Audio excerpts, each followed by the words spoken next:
Xiuhetzcatl. It's an Indian name, is it? Yeah, true. Yes. Martinez is your last name. You call yourself a climate warrior. And you've been that since you were a very small kid, 6 years old. Could you describe what is that to be a climate warrior? My father raised me in the Mexica tradition, the ways of my ancestors and my grandfather and the people before me.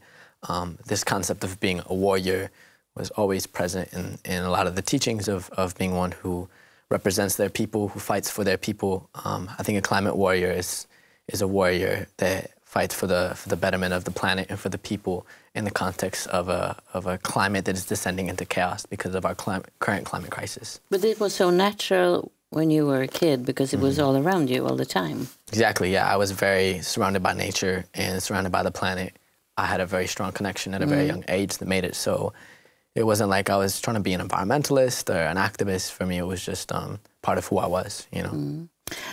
The book I have here, your book, is We Rise, and we should go back to that and describe what you really are fighting for. But first, documentary that you saw 10 years ago. You were 7 years old, and it had a great impact on you and a lot of other people as well. The 11th Hour. We should just see the trailer. Industrial civilization has caused irreparable damage. Our political and corporate leaders have consistently ignored the overwhelming scientific evidence. Not only is it the 11th hour, it's 11:59. What we saw with Katrina is just prologue. Worse is yet to come. The UN estimates that by the middle of the century, there may be 150 million environmental refugees. There are too many of us using too many resources too fast. The problem is that every living system is in decline, and the rate of decline is accelerating. The tragedy is the potential extinction of humankind. We face a convergence of crises, all of which are a concern for life.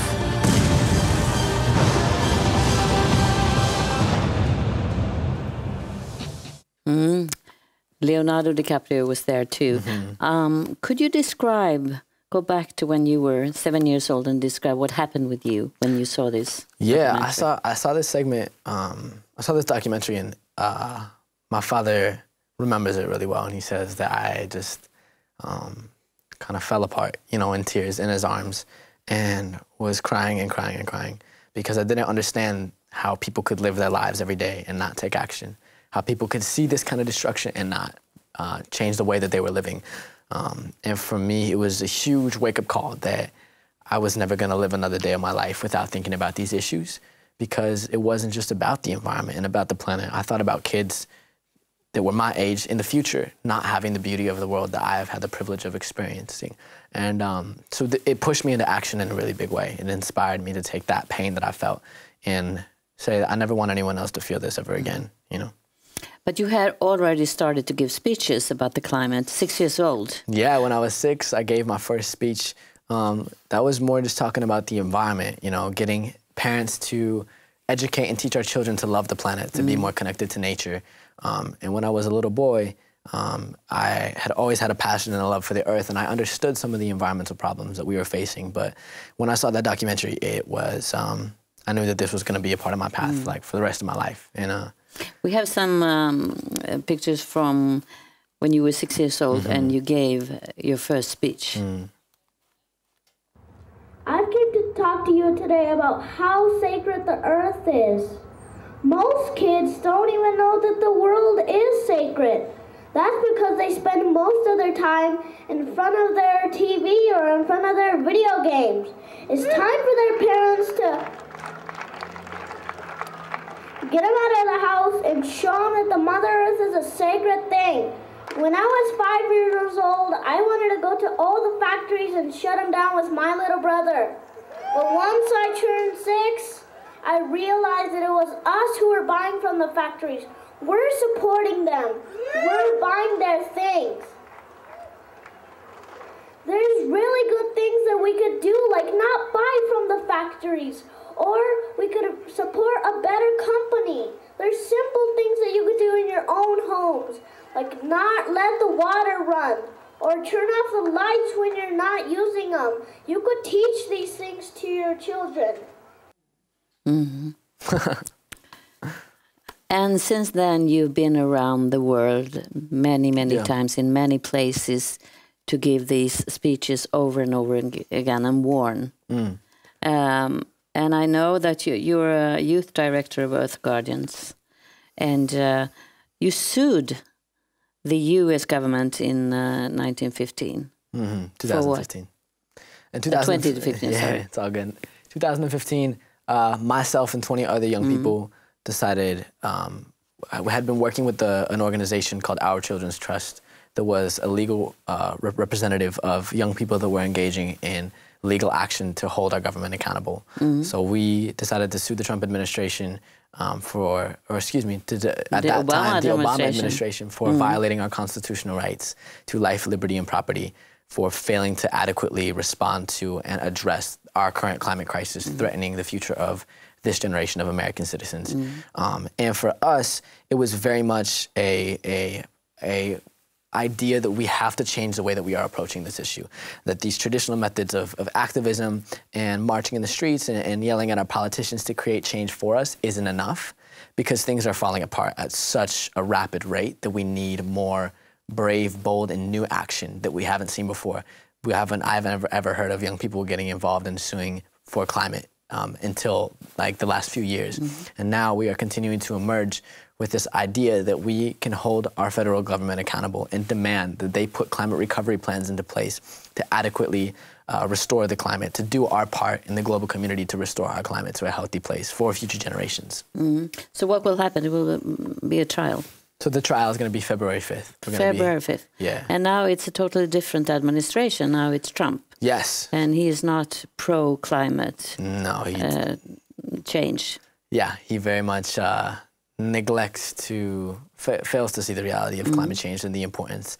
I think politicians historically in the United States, have historically had a disconnection between the severity of this issue and the fact of how connected it is to the growth of our economies, how connected it is to our education, to creating jobs. A fossil fuel economy can't prosper in the U.S. for very much longer. When we look at the future of energy, we look at the future of our economies, we're going to have to make a massive transition, not only to stay ahead of the game and to stay, a relevant country when it comes to economics, but as well so that the planet doesn't end. So it's a very important conversation that needs to happen, where we have to call out our politicians for failing to doing their job. For us, this is an act of asserting our democracy. When our elected officials fail to represent the voices of their constituents, it is the responsibility of the constituents to stand up and demand action. How do you keep your hope going? I am incredibly inspired by the fact that I'm not alone. There are so many young people that I've connected with all over the world, from Bali to Brazil to Australia, young people that I've met along my travels that are in this boat with me, that feel the sense of urgency that we have to fight for a better world. And that is where I get my inspiration from. For us, it's bigger than just a movement or just resistance or activism. It's also celebrating the world we want to create. There are a lot of people that are actively working on creating the solutions that the world needs, from reimagining community living and how we live in a community versus in, kind of this structured, extractive economy.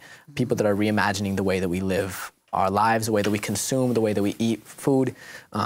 People are fighting on the solutions from the front lines of marches to in communities and projects all over the place. It's bigger than just me, and that's like such a reassuring thing in the face of so much adversity and so much hopelessness that does exist. But do you see any change among young people in their daily life?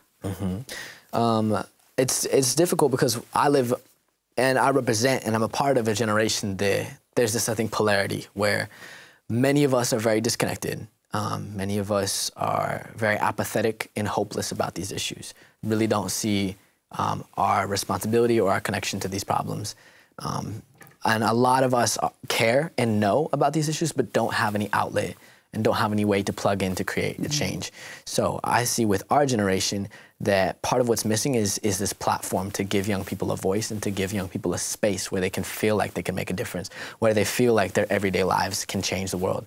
And that's what I'm trying to do with my organization, Earth Guardians, is we are trying to offer that platform for young people all over the place. So if you describe the platform, is it on internet?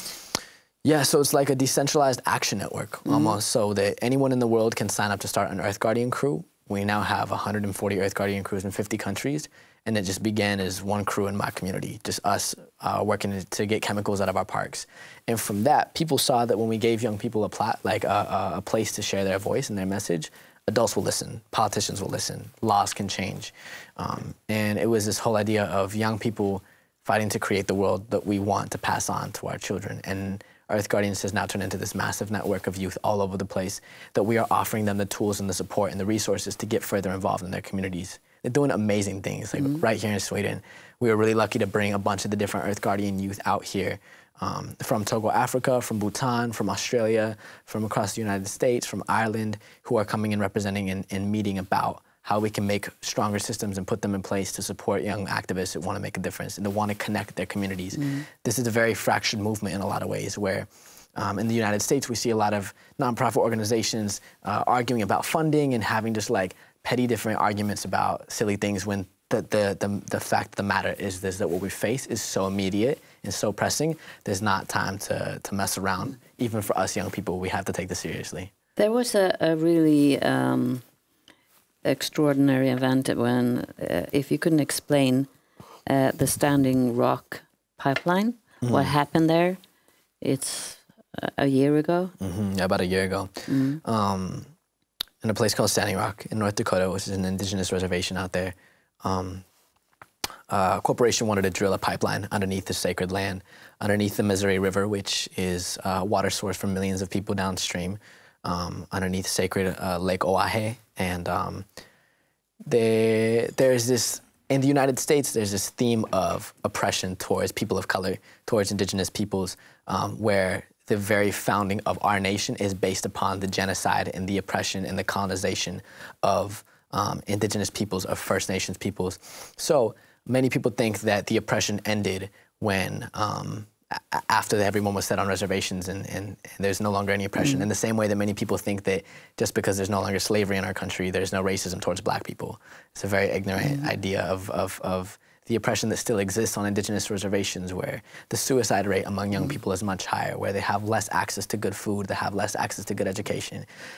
Corporations can push them around in many different instances, and for indigenous peoples, this was not only them resisting this pipeline in what I saw and what I experienced at Standing Rock, but it was a call to action for the world to stand together and no longer allow indigenous rights to be violated.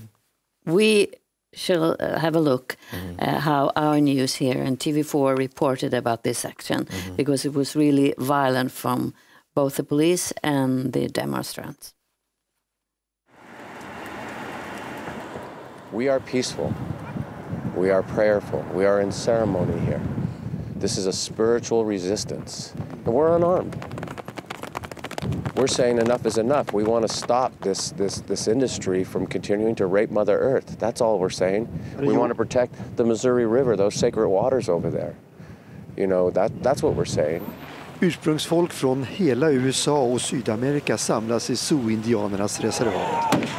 Efter helgens våldsamma sammandrabbningar i området kommer vi in i lägret samtidigt som FN, som nu ska kartlägga vad som hänt. From what people are telling us, they are reporting human rights abuses, and there's very questionable practices.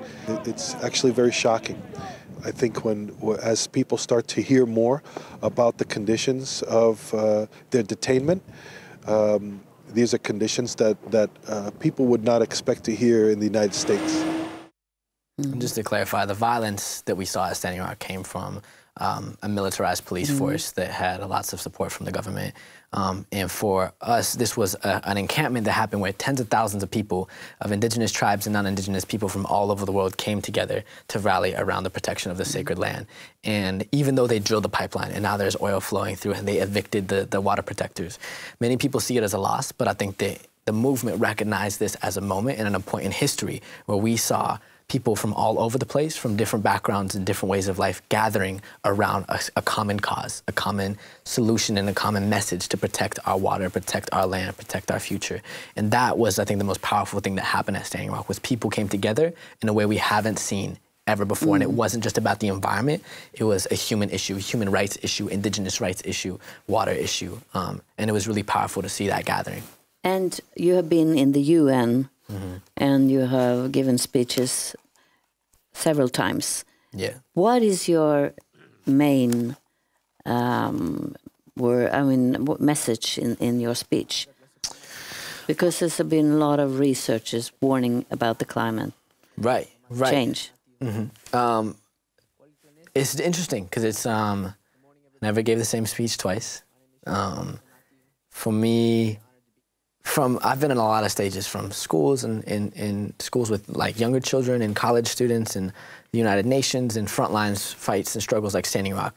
And a theme of what I speak of that stays similar throughout the entire thing is recognizing right now is a point in the Earth's history where things need to change, and the change isn't going to come solely from our politicians. Even in a country like Sweden, where last time I was here last year for the Children's Climate Prize, I had the privilege of meeting with the Deputy Prime Minister as well as a handful of different parliamentarians, and they were telling me about the different initiatives on a government level to implement renewable energy policies and transition to zero emissions, zero greenhouse gases, become carbon neutral as a country. Even though your politicians here may have a greater grasp of the action that needs to be taken on climate change, it doesn't let the people off the hook from Sweden, you know? And across the planet, we see massive amounts of injustice, and people have to be a centerpiece for the action that we create, where the problems are to the point where we can't just wait for our politicians to do it for us. The action and the solutions need to come from the people, from the way we live, from the way we think, from the way that we buy, from the food that we eat. And this movement and these ideas that I'm talking about at a large scale have to begin small with every person individually. Thank you so much. And your book, We Rise, for those who are interested, and I hope many people are, you can read more about this. Thank you very much. No worries. Thanks for having me.